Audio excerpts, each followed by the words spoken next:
Bonsoir à tous. Quel stress, hein, Alors, bon, Pechakucha qui veut dire blabla en japonais, donc voilà, je vais pouvoir faire. Donc, en parlant de matériel et lumière, d'abord, la lumière se sert pour sublimer les matériaux utilisés dans l'architecture. Donc, vous connaissez tous Centre Pompidou Metz, qui est couvert par la bâche blanche, donc qui est totalement translucide. Donc, c'était la lumière qui le transforme la nuit pour montrer sa beauté, en fait, qui est cachée le jour. Donc, la lumière se sert indirectement pour sublimer non seulement le toit blanc, mais aussi la structure en ossature en bois, qui est vraiment la force de cette architecture magnifique.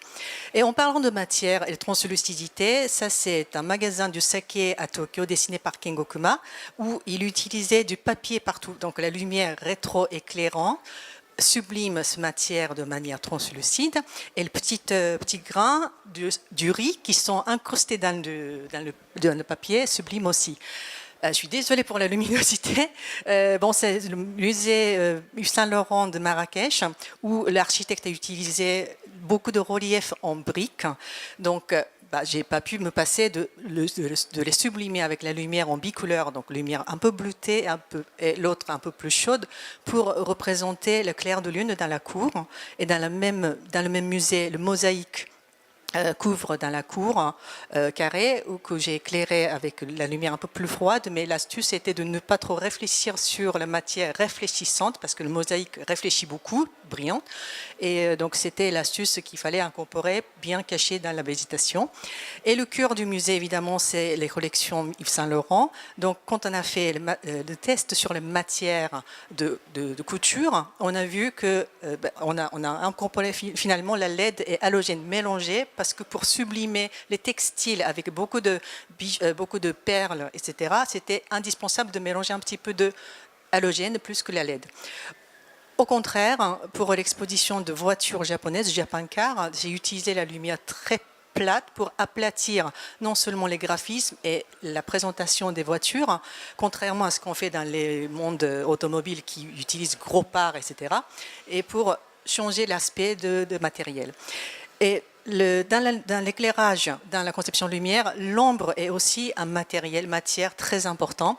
Donc pour cette sculpture dorée, j'ai utilisé la lumière pour que ça rayonne les ombres, pour agrandir sa présence dans l'espace d'exposition. Et dans une autre exposition de Pierre Paulin qui est passée il y a quelques années au Japon, l'ombre a joué un rôle très très important. Donc du coup, j'ai tout noirci et sublimer juste une partie de l'entrée qui est signalée uniquement par la lumière. Donc la lumière commence à jouer le matière première dans la lecture de l'espace. Et dans cette exposition, le commissaire a utilisé une espèce de bijoux cristaux pour démontrer l'esprit de chaise qui descend dans la tête du designer. Donc il a fallu que je le sublime avec la lumière très cristallin. Et après, on parcourt ce couloir avec les silhouettes projetées des chaises pour signaler que c'est en fait les silhouettes de chaises qu'on dessine d'abord et après on ajoute les matières. Donc c'était ce parcours de designer dans la tête de designer qu'on a souligné avec la lumière. Donc on a montré les silhouettes des chaises, mais en fait si on passe à l'autre côté du mur, on voit que c'est vraiment bête comme technique, juste un spot à chaque chaise pour démontrer une jolie silhouette. Mais c'était quand même un challenge parce qu'il a fallu vraiment calculer la bonne distance, la bonne taille d'ombre par rapport à l'espace qu'il occupe. Et dans l'exposition, quelques années plus tard, on a commencé à vraiment encore challenger de jeux de l'ombre portée.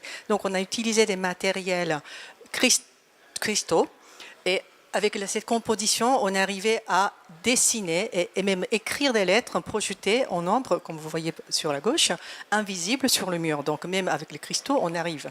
Et dans la même exposition, dans la continuité, nous avons utilisé la lumière pour même modifier l'ambiance de la salle, donc uniquement avec la projection de lumière qui change, métamorphose complètement l'ambiance de cette chambre.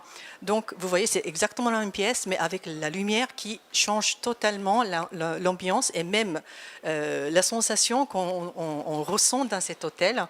Donc c'était notre notre savoir-faire de conception lumière pour arriver à amener quelque chose uniquement avec la lumière.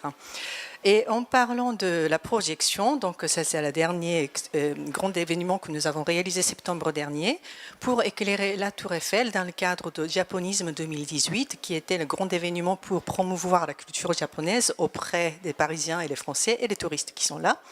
Donc on a fait la projection sur la structure, comme vous voyez, même les images très subtiles et très délicates et très fins des fois, on arrive à projeter sur la structure azurée, peint en marron.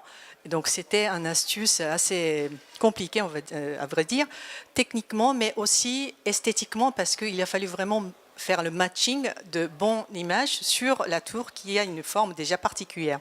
Donc même les petits dessins de lumière qui donnent la texture sur la structure qui est déjà assez important comme dessin. Donc c'était la lumière qui a vraiment habillé la grande dame de Paris uniquement par la lumière. Donc ça c'est notre savoir-faire. Et même on a fait développer des LED en couleur dorée pour sublimer cette grande hauteur. Donc le mélange de nouvelles technologies et l'expression artistique, ça c'est donc deux choses qui véhiculent notre métier de conception lumière, qui fait sublimer les matières et les matériaux dans l'architecture et dans l'espace. Merci beaucoup.